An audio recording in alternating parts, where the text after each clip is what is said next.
انہیں صرف رمضان المبارک کے ایک مہینے میں تقوی حاصل ہو سکتا ہے، پرہیزگاری مل سکتی ہے۔ یہ شہر طاعات ہے، شہر عبادات ہے، شہر کا مطلب مہینہ ہے عربی میں۔ اور دیکھیں کتنی سہولیات تمہارے لیے رکھی گئی ہیں کہ شیطان کے وسوسوں سے محفوظ رکھا گیا، کہ تمہیں مہینہ بھر شیطان اور اس کی ذریت سے، اس کے حملوں سے بچا کر رب تبارک و تعالیٰ نے اس مہینے میں رکھا ہے۔ تو اب میرے عزیزو، تھوڑی سی محنت کی ضرورت ہوتی ہے تاکہ ہمارا دل پاک ہو جائے۔ تھوڑی سی اور محنت اس میں کر لی جائے تو انسان کا باطن پاک ہو جائے۔ تقوی کیا چیز ہے اور اس کا حاصل کرنا کیوں ضروری ہے، میں آپ کو بتاؤں۔ تقوی کا مطلب سب سے اہم چیز یہ ہے، اللہ کا خوف۔ یہ بنیادی چیز ہے، یہ بنیادی چیز ہے۔ اور یہ اگر بنیاد ہے تو ہر عمل میں آپ کے تقوی حاصل ہو جائے گا۔ نماز کیوں پڑھتے ہو؟ نماز ایک ڈیوٹی سمجھ کر کے پڑھتا ہے تو کوئی مسئلہ ہی نہیں اس کا، یعنی وہ ڈیوٹی ادا کر رہا ہے۔ لیکن نماز میں اگر خوف خدا ہے، اللہ کے ڈر سے پڑھتا ہے، یہی تقوی ہے۔ روزہ کیوں رکھ رہا ہے؟ سب محلے میں رکھ رہے تھے، ہم نے بھی رکھ لیا۔ روزہ اس لیے رکھ رہا ہوں کہ لوگ برا نہ سمجھیں، یا اسلام کا ایک حصہ ہے۔ اتنی ہی نیت تھی تو پھر اس نے روزے سے کچھ حاصل نہیں کیا، لیکن اسی روزے کو اللہ کے خوف سے رکھا، یہی تقوی ہے۔ تو خوف خدا، اللہ کا خوف آ جانا ہر عمل میں، یہی تقوی ہے۔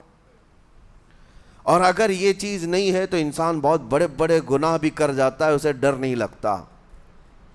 روزہ چھوڑ دیا، اسے کوئی خوف ہی نہیں ہے، بلکہ دھڑلے سے لوگوں کے سامنے کہتا بھی پھر رہا ہو کہ مجھے یہ سب چیزوں میں وشواس نہیں، یقین نہیں ہے۔ یہ باتیں اس زبان سے آتی ہیں جس کے ہاں اللہ کا خوف ہے ہی نہیں، اللہ کا ڈر نہیں۔ اسی لیے قرآن میں اللہ نے فرمایا لعلکم تتقون، تم پر روزے اللہ نے فرض کیے ہیں تاکہ تمہیں تقوی مل جائے، اللہ کا خوف۔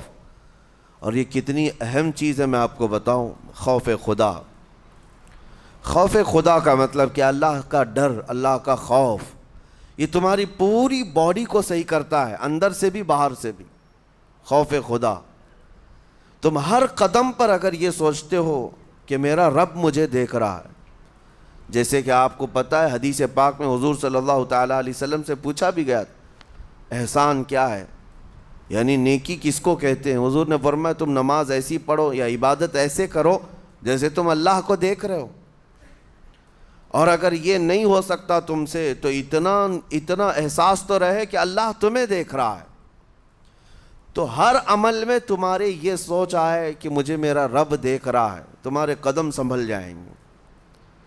آج آپ مسجد میں بیٹھے ہیں، ادب سے بیٹھے ہیں، حالانکہ ایک آدھے گھنٹے کے بعد جسم کو پھیلنے کی حاجت ہونے لگتی ہے، تھوڑا پیر پھیلا لوں، پیٹھ کو ٹیک دے دوں، نہیں کرتے آپ، اس لیے کہ آپ کو احساس ہے کہ امام صاحب دیکھ رہے ہیں، مفتی صاحب دیکھ رہے ہیں، یا پھر مجمع میں لوگ دیکھ رہے ہیں۔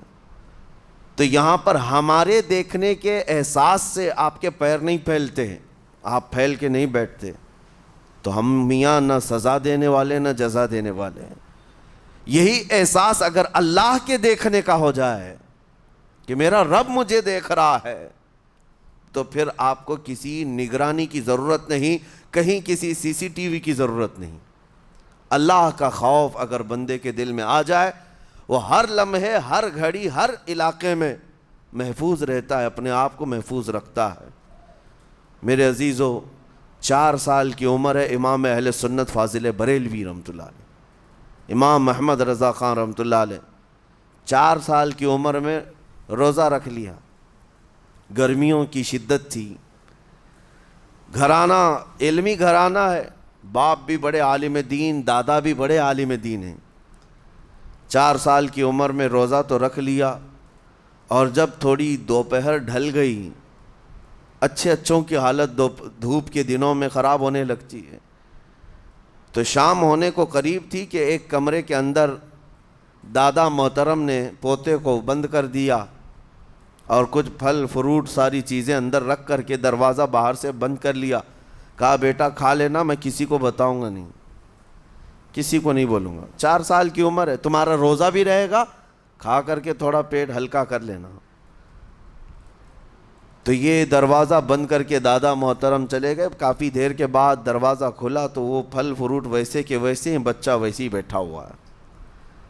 امام احمد رضا رحمۃ اللہ تعالیٰ علیہ, 4 سال کی عمر کی بات کر رہا ہوں. دادا نے آ کر پوچھا بیٹا کھائے نہیں, دروازہ بند کر لیا تھا. تو 4 سال کی عمر میں مولانا امام احمد رضا کہنے لگے کھا تو لیتا لیکن ہر گھڑی میرا مولا تو دیکھ رہا ہے, جس کے لیے روزہ رکھا وہ تو دیکھ رہا ہے. یہ ہے تقویٰ, یہ ہے خوف خدا, کہ اگر یہ کسی کے دل میں بیٹھ جائے, اسے لوگوں کو دکھانے کی یا لوگوں کے اسے دیکھنے کی کوئی ضرورت ہی نہیں. میرے عزیزو, تقویٰ حاصل کرنے کا یہ اتنا بہترین راستہ ہے, اتنا بہترین راستہ ہے. آپ روزہ ہیں, کس کو پتہ ہے؟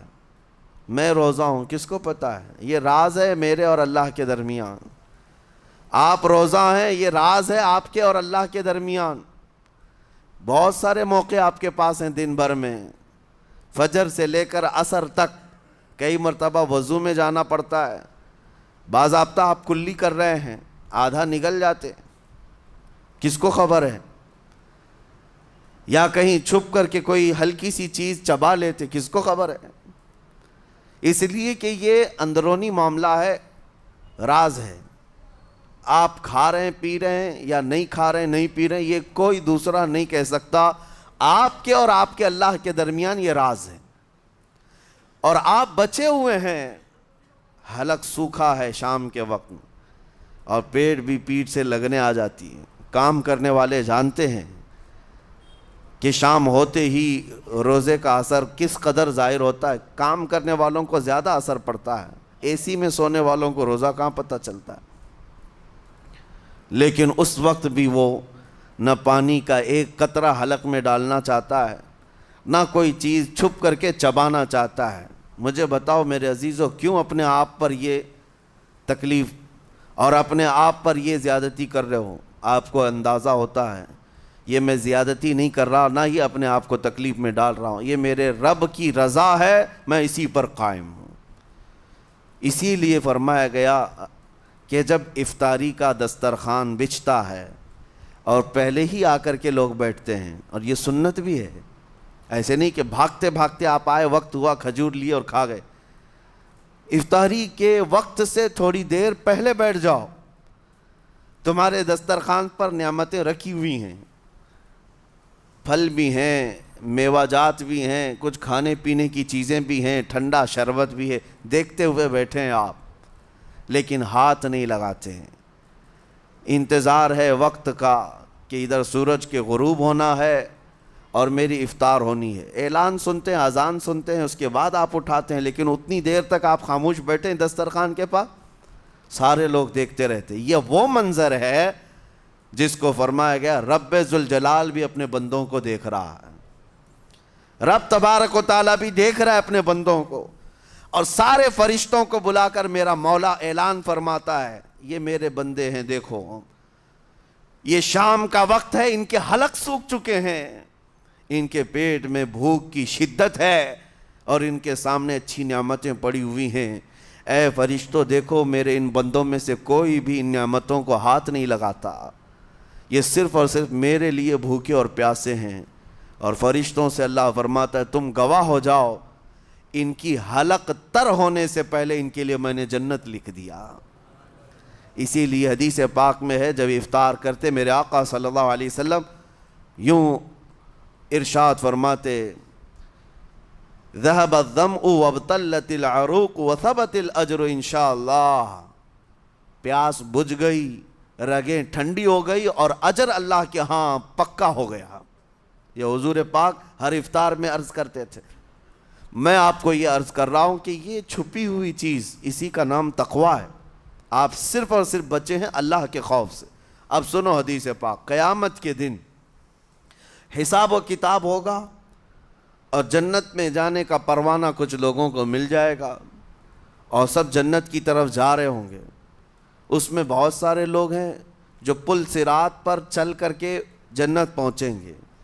اب جب کافی لوگ جنت کے دروازے پر پہنچیں گے، ایک جماعت ایسی ہوگی جو پورے راستے میں کہیں نظر نہیں آئی، جنت جانے کے راستے میں کہیں نظر نہیں آئی، لیکن جنت کے دروازے پر وہ پہلے سے موجود تھے، چلے تھے نہیں چلے تھے کسی نے دیکھا ہی نہیں۔ دوسرے جنتی ان سے پوچھتے ہیں اس جماعت سے کہ تم یہاں کیسے پہنچے اور یہ انعام کس بات کا ہے تمہارے لیے؟ تو وہ جنتی کہتے ہیں ہمیں روزے داروں کی جماعت میں رکھا گیا، ہمارے روزے اللہ کو پسند آئے، اور آج رب تبارک و تعالیٰ کا حکم ہوا کہ ساری دنیا سے چھپ کر تم میرے لیے روزہ رکھتے تھے، دنیا کو پتہ نہیں تھا تم بھوکے ہو پیاسے ہو، اور اے بندو آج سارے لوگوں کی نظروں سے چھپا کر میں تمہیں جنت پہنچاؤں گا۔ وہ ایک جماعت ایسی ہے جو راستے بھر چلتی ہوئی نظر تو نہیں آئی لیکن جنت میں پہنچ گئی، وہ روزے داروں کی ہے۔ آج یہ تقوی حاصل کرنے کا سب سے بہترین راستہ، اور تقوی کیوں ضروری ہے؟ اب آپ کے روزے سے کچھ حاصل ہوا نہیں ہوا آپ کو دیکھنا بھی ہے، یہ نہیں کہ کیلنڈر کی طرح گنتے جاؤ، 1 ہو گیا، 2 ہو گئے، 3 ہو گئے، ہوتے جائیں گے، یہ دن تو چلتے رہتے ہیں، گنتے گنتے 20 بھی ہو جائیں گے، 25 بھی ہو جائیں گے، 30 بھی ہو جائیں گے۔ روزے گننے کا حکم نہیں، اپنے آپ کو سرچ کرو پھر تھوڑی سی ورزش کرنے کے بعد بندہ ویٹ تول کر کے دیکھتا ہے کم ہوا گھٹا ہے کہ بڑا، ہر دن دیکھتا رہتا ہے۔ ہاں، ورزش کرنے کے بعد پھر ناپ کر کے دیکھتا ہے میرے جسم کا وزن کتنا گھٹا کتنا بڑا۔ ویٹ گین کرنے والے ویٹ لاس کرنے والے دونوں بھی برابر چیک کرتے رہتے ہیں۔ روزہ رکھنے کے بعد تمہیں خود کو بھی چیک کرنا چاہیے کہ میرے اندر اب تبدیلی آئی یا نہیں آئی۔ ایک روزہ رکھا اور پھر رات کو تراویح میں کھڑا ہوا، میرے اندر بدلاؤ کتنا ہے؟ کیا اب اللہ کی آیات قرآن کی سنتا ہوں، میرے آنکھوں سے آنسو آ جاتے ہیں؟ اگر آ گئے ہیں تو اس کا مطلب ہے کہ دل نرم ہو گیا، اس روزے نے اثر دکھانا شروع کیا، اور پھر ویسے کا ویسا ہے، تو اس کا مطلب ہے کہ آپ کے روزے سے آپ کو تقوی نہیں مل رہا ہے، آپ کو تقوی نہیں مل رہا۔ خوف خدا جب آتا ہے تو انسان کا دل موم ہو جاتا، نرم ہو جاتا ہے، اور اللہ کے عذابات سے، جہنم کے خوف سے، قبر کی سختیوں سے وہ رو پڑتا ہے، اس کی آنکھیں بہنے لگ جاتی ہیں، اور جب دل سخت ہوتا ہے پتھر کی طرح تو اسے نہ اللہ کی آیتیں رلاتی ہیں نہ آخرت کا تصور اسے ہلاتا ہے۔ اسی لیے قیامت کے دن کے بارے میں آپ کو بتاؤں، نبی پاک صلی اللہ تعالیٰ علیہ وسلم کی امت کی طرف جہنم کی آگ شعلے لپکاتے ہوئے بڑھتی آ رہی ہوگی بہت تیزی سے، قریب ہے کہ وہ جہنم کی آگ سب کو اپنے لپیٹ میں لے لیں۔ وہاں کھڑے ہوئے بہت سارے لوگ اپنے اپنے اعمال کا صدقہ پیش کرنے لگے، حاجی اپنے حج پیش کر رہے ہیں، نمازی اپنے نماز، روزے دار اپنے روزے، کہ اے جہنم ہماری یہ نیکیوں کا صدقہ رک جا۔ جہنم کی آگ بڑھتی چلی آئی، بڑھ رہی تھی۔ جبرائیل امین علیہ الصلاۃ والتسلیم حاضر ہوتے ہیں بارگاہ مصطفیٰ صلی اللہ علیہ وسلم میں، ایک پانی کا پیالہ انہوں نے پیش کیا اور کہا یا رسول اللہ صلی اللہ علیہ وسلم یہ پانی آپ اس آگ پر چھڑک دیں۔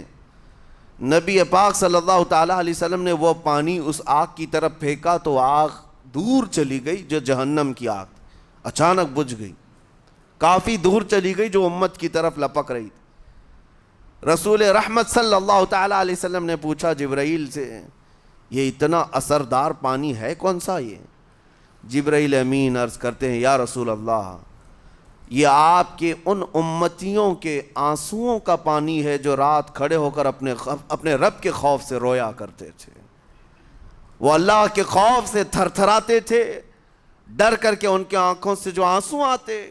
جبرائیل امین کہتے ہیں میں نے وہ آنسو جمع کر رکھے تھے اور وہ آج میں نے آپ کے سامنے پیش کیا۔ ایک آنسو کا قطرہ جہنم کی آگ بجھانے کے لیے کافی ہے۔ موتی سمجھ کے شان کریمی نے چن لیے قطرے جو گرے تھے عرق انفعال کے۔ عزیزان گرام وقار، یہی وہ تقویٰ ہے، یہی وہ خوف خدا ہے جس کے متعلق اللہ قرآن میں فرماتا ہے لعلکم تتقون، تاکہ تمہیں تقویٰ مل جائے، اسی لیے روزے رکھے گئے ہیں، روزے فرض کیے گئے ہیں۔ تمہارا دل اگر سخت کا سخت ہی رہ گیا تو روزے اثر نہیں کر رہے ہیں، روزے اثر نہیں کر رہے۔ اور ظاہر سی بات ہے کاموں میں برکت نیت سے ہوتی ہے، کسی بھی عمل میں برکت اچھی نیت سے ہوتی ہے۔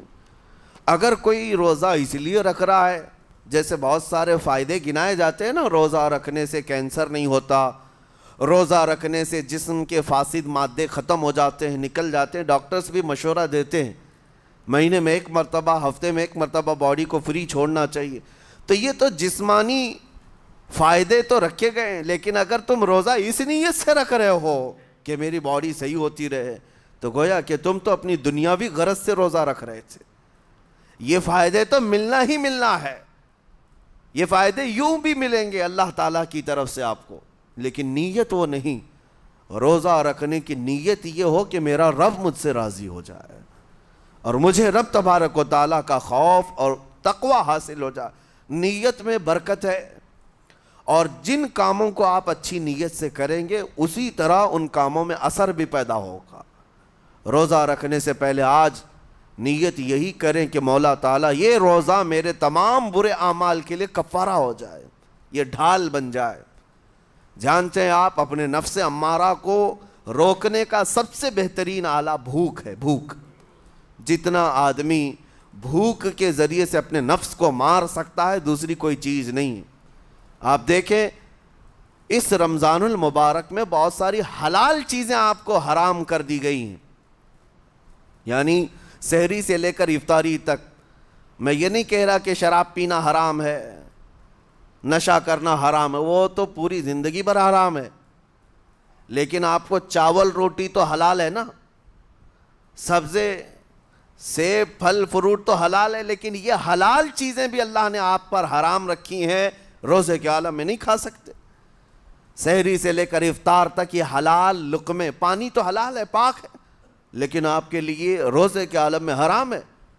اسی طرح شادی شدہ مرد اپنی عورت کے ساتھ زندگی بھر کبھی بھی جمع کر سکتا ہے، رات میں سو سکتا ہے، لیکن حالت روزہ میں وہ حلال کام بھی حرام ہے، حلال کام بھی حرام ہے۔ اپنی عورت سے جمع کرنا حالت روزہ میں کیوں روکا گیا؟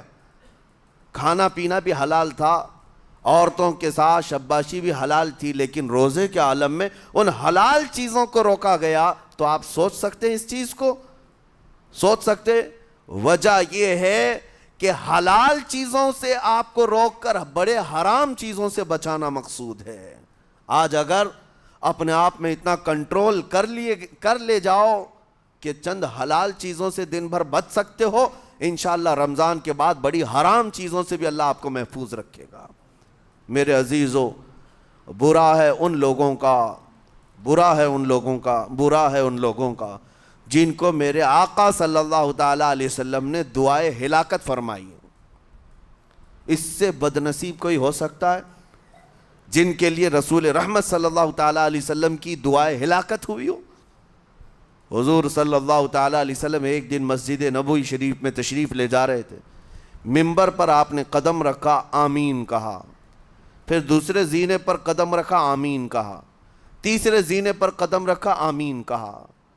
خطبہ مکمل کیا، صحابہ نے پوچھا یا رسول اللہ صلی اللہ علیہ وسلم ہر زینے پر آپ قدم رکھتے ہوئے آمین کس لیے کہہ رہے تھے؟ سنو، رسول پاک صلی اللہ علیہ وسلم ارشاد فرماتے ہیں کہ میں جب پہلے زینے پر قدم رکھا تو سید الملائکہ جبرائیل امین آئے اور دعا کرنے لگے۔ کیا دعا کیا؟ یوں کہا، یا رسول اللہ صلی اللہ علیہ وسلم وہ شخص ہلاک و برباد ہو جائے جو آپ کا نام سنے اور پھر اس کے بعد درود نہ بھیجے۔ حضور فرماتے میں نے آمین کہا۔ حضور کا نام سنتے ہی آپ کی زبانوں پر درود آ جانا چاہیے۔ اللہم صلی علی سیدنا محمد وآلہ وصحبہ وبارک وسلم۔ میرے آقا فرماتے ہیں دوسرے زینے پر قدم رکھا تو جبرائیل امین نے یوں کہا یا رسول اللہ صلی اللہ علیہ وسلم وہ شخص ہلاک و برباد ہو جائے جو زندگی میں اپنے ماں اور باپ میں سے کسی ایک کے بڑھاپے کو پایا اور ان کی خدمت کر کے جنت نہیں حاصل کر سکا بلکہ ان کو ایسے ہی چھوڑے رکھا، ایسا شخص برباد ہو جائے۔ حضور فرماتے میں نے آمین کہا۔ پھر جبرائیل امین نے کہا تیسرے زینے پر قدم رکھتے ہی میرے آقا فرماتے ہیں جبرائیل نے یوں دعا کی کہ اے اللہ کے رسول وہ شخص ہلاک و برباد ہو جائے جو رمضان کا مہینہ پایا لیکن اس کا ادب نہیں کر سکا، اس کا احترام نہیں کر سکا۔ حضور فرماتے میں نے اس پر بھی آمین کہا۔ جس کی ہلاکت کے لیے جبرائیل امین دعا کر رہے ہوں اور اس دعا پر سید الانبیاء آمین کہہ رہے ہوں، ایسے شخص کی بربادی کا کیا انجام ہو سکتا ہے؟ وہ کتنا بد نصیب ہوگا۔ اسی لیے میرے عزیزوں مسلمانوں میں یہ رواج ہی نہیں ہونا چاہیے کہ اٹھ کر کے پوچھتے رہیں روزہ ہے کہ نہیں ہے، روزہ ہے کہ نہیں ہے۔ مسلمان ہے تو روزہ ہے، اور یہ کوئی آپشنلی عبادت نہیں ہے کہ 4 رکھ لیا 2 نہیں رکھا، آپشنلی نہیں، یہ فرض عین ہے۔ ایک روزے کو چھوڑنے کا گناہ فرمایا گیا 600 سال تک اسے دوزخ میں رکھا جائے گا، 600 سال تک۔ یہ معمولی چیز نہیں ہے، اور جن کے پچھلے روزے قضا ہو چکے ہیں معاف نہیں ہوں گے۔ تھپڑ مار لیں گال پہ، توبہ توبہ کر لیں، معاف نہیں ہوں گے۔ توبہ تو کرنے کے ساتھ ساتھ قضا بھی کرنا ہوگا۔ جب موقع ملے سال بھر میں اپنے چھوٹے ہوئے روزوں کو واپس کرنا ہے۔ اس کی اہمیت میں آپ کو بتا دوں، ایک روزہ اگر جان بوجھ کر کے کسی نے توڑا یا چھوڑا تو جانتے ہیں اس کا کفارہ کیا ہے؟ اس کا کفارہ یہ ہے کہ اس کے بدلے میں دوسرے دنوں میں 60 روزے کنٹینیو رکھے۔ رمضان کا ایک روزہ پورا کرنے کے لیے 60 روزے رکھنے پڑ جائیں گے۔ ہاں اگر کسی عذر کی وجہ سے، کسی تکلیف کی وجہ سے چھوڑا تھا، بیمار تھا یا سفر میں تھا یا تکلیف کی شدت تھی، اس وجہ سے روزہ چھوڑا تھا، تو اس کے بدلے میں ایک روزے کی قضا ایک ہی روزہ ہوگی۔ لیکن بغیر کسی عذر کے، شہوت کی وجہ سے، نفس پرستی کی وجہ سے توڑا تھا یا چھوڑا تھا تو پھر 60 روزے رکھنے پڑ جائیں گے۔ اس سے اندازہ ہوتا ہے کہ ایک روزے کی اہمیت کیا ہے رمضان کے۔ اسی لیے میرے عزیزو یہ روزے آسان ہیں، روزے آسان ہیں، اس کو رکھ لو، اس کی جزا بہت بڑی ہے، اس کی جزا بہت بڑی۔ ویسے بھی آپ دوسرے دنوں میں لیٹ ناشتہ کرنے کے بھی عادی ہیں۔ ممبئی والوں کا تو حال یہی ہے، 12 بجے کے بعد 1 بجے 2 بجے تو ان کے ناشتے ہوتے ہیں، دوپہر کا کھانا تو شام 5 بجے ہو رہا ہوتا ہے۔ بس وہ ناشتہ سکپ کرنا ہے، دوپہر کے کھانے جو آپ کے ہوتے ہیں اس سے اور تھوڑا ایکسٹینڈ کر لیں تو افطاری کا وقت آ جاتا ہے۔ کوئی بہت بڑی دقت کی بات نہیں، کوئی بہت بڑے بوجھ کی بات نہیں، آسان ہے۔ آج الحمدللہ ہمارے 5 سال 6 سال کے بچے روزہ رکھ لیتے ہیں، تو بڑوں کو تو اللہ نے جو طاقت عطا کی ہے، روزہ ہرگز ترک مت کرو۔ لیکن ساتھ میں آج یہ میسیج ضرور دوں گا، نیت یہ کرو کہ مجھے تقویٰ مل جائے، مجھے پرہیزگاری مل جائے، اور یہ آپ کو خود چیک کرنا ہوگا۔ روزانہ رات کو نماز میں کھڑے ہو جاؤ تراویح کے، دیکھو کہ کتنی تبدیلی آ رہی ہے۔ آج میں نے روزہ افطار کیا، میرے اندر بدلاؤ آیا کہ نہیں آیا؟ اور اگر نہیں آ رہا ہے، کوئی تبدیلی نہیں آ رہی ہے، تو اس کا مطلب ہے آپ تقویٰ نہیں حاصل کر رہے، آپ تو روز مرہ کی روٹین پر چل رہے ہو۔ روٹین پر چلنے کا مطلب یہ روزہ نہیں ہے۔ روزہ تقویٰ دے کر جاتا ہے بندے کو، روزہ خوف خدا دے کر جاتا ہے بندے کو۔ اسی لیے میرے عزیزو آج دیکھیں آپ بہت ساری برائیوں سے رمضان میں بچ جاتے ہیں، تھوڑی اور محنت کی ضرورت ہے۔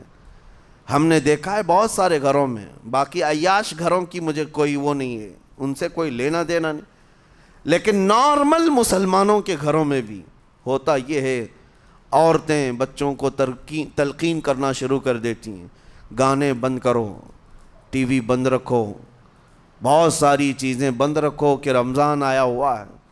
اور رمضان میں اگر ٹی وی لگا بھی لیا تو کچھ اسلامک چیزیں دیکھنے لگ گئے، ماحول تم نے خود ہی بدلا ہے اپنے گھر میں، کچھ چیزوں کو آپ نے بدلا ہے اور کچھ چیزوں کا ادب آپ نے کرنا شروع کیا ہے، اسی کو اور تھوڑی سی محنت کے ساتھ بڑھا لیا جائے، قسم رب ذوالجلال کی ہر برائی رمضان میں ہی آپ سے ختم ہو جائے گی۔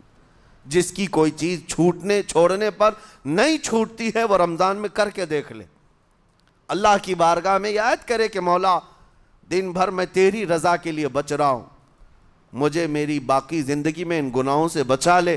وہ رحمان ہے، جب وہ تمہیں اس کے بدلے میں جنت دیتا ہے تو یہاں برائیاں کیوں نہیں چھڑواتا؟ یقیناً وہ برائیوں کو تم سے دور کرے گا۔ قرآن کا فرمان عالی شان لعلکم تتقون، اسی پر میں نے آپ کے سامنے بات رکھی ہے۔ روزے اس لیے فرض کیے گئے ہیں تاکہ تمہیں تقوی مل جائے، پرہیزگاری مل جائے۔ بعض لوگوں کو دیکھا گیا ہے رمضان المبارکہ میں بھی وہ اپنی بری حرکات سے باز نہیں آئے، ان کی روٹین ویسی ہی جاری رہی، نعوذ باللہ نظروں کی خطائیں بھی باقی رہیں۔ اور سب سے بری چیز یہ ہے کہ رمضان میں شیطان کی نیابت اگر کوئی کر رہا ہوتا ہے تو تمہارا یہ موبائل فون ہے۔ اکثر لوگ یہ سمجھتے ہیں کہ اس موبائل فون کو ہم استعمال کرتے ہیں تاکہ ٹائم پاس ہو جائے، روزہ کا وقت قریب آ جائے۔ اس ٹائم پاس کے چکر میں تم کیا کیا دیکھتے رہ جاتے ہو اور کہاں تک یہ چیزیں پہنچاتی ہیں تمہیں اندازہ بھی نہیں ہوتا، احساس بھی نہیں ہوتا، تو تمہاری رہی صحیح عبادت کو بھی یہ ہضم کر جاتا ہے، کھا جاتا ہے۔ اس کے استعمال پر اگر کنٹرول ہے تو خوب استعمال کرو، لیکن کنٹرول نہیں ہے تو اے نوجوانوں اس کا بھی روزہ رکھو، اس انٹرنیٹ کی بلاؤں سے محفوظ ہو جاؤ۔ اس لیے کہ بہتوں کو میں نے دیکھا ہے ان کے دن بھر اور رات بھر رمضان میں سوشل نیٹ ورکس پر مصروفیت ویسی کی ویسی ہے جیسے دوسرے دنوں میں تھی۔ وہ رات بھر چیٹنگ میں بھی مصروف ہیں، ایک دوسرے کو ادھر ادھر بھیجنے میں بھی مصروف ہیں، ساری چیزیں جوں کی توں چل رہی ہیں۔ تو تمہارے موبائل نے تمہیں تقوی سے بہت دور رکھا ہے، تمہیں رب تعالیٰ کے قریب ہونے نہیں دیتا۔ اپنے آپ کو بدل لو۔ ظاہر سی بات ہے یہ سخت چیز ہے، اگر کوشش کرو گے تو بچ جاؤ گے، اور تقوی اتنی آسانی سے تو نہیں ملتا۔ اپنے آپ کو سٹرگل کرو، انشاءاللہ العزیز دل پاک ہو جائے گا، پھر آپ کو اپنی زندگی کے اندر جو اجالے نظر آئیں گے وہ خود آپ محسوس کریں گے، آپ محسوس کریں گے۔ گناہوں کے اندھیروں نے دل پر ایسی کالک رکھی ہے کہ آپ کو کچھ بھی یہاں پر سمجھ میں نہیں آتا، ورنہ نمازوں کا لطف ایسا ہے، قرآن کا مزہ ایسا ہے، جسے یہ لگ جائے دنیا کی کوئی نعمت اس کے سامنے ہیچ نظر آتی ہے، کوئی چیز اسے اچھی نہیں لگتی، لیکن کب؟ جب اسے تقوی کا اجالا حاصل ہو جائے۔ میرے عزیزو، اللہ کریم کی بارگاہ میں دعا گو ہوں، مولا قدیر و جبار ہم سب کو تقوی و پرہیزگاری عطا فرمائے، اور ہم سب کے روزوں سے اللہ تعالی ہمیں پرہیزگاری عطا فرمائے۔ ان روزوں کے انوار اور برکات اور رمضان کے احترام کی ہمیں توفیق عطا فرمائے۔ مولا کریم تیری خشیت سے اور تیرے خوف سے آنکھیں جو بھیگتی ہیں ان آنکھوں میں ہمارا شمار فرما دے، تیرے یاد میں رونے والے بندوں میں ہم سب کو شامل فرما۔ وصلی اللہ تعالی علی خیر خلقی محمد وآلہ واصحابہ اجمعین، وآخر دعوانا ان الحمد للہ رب العالمین۔ السلام علیکم۔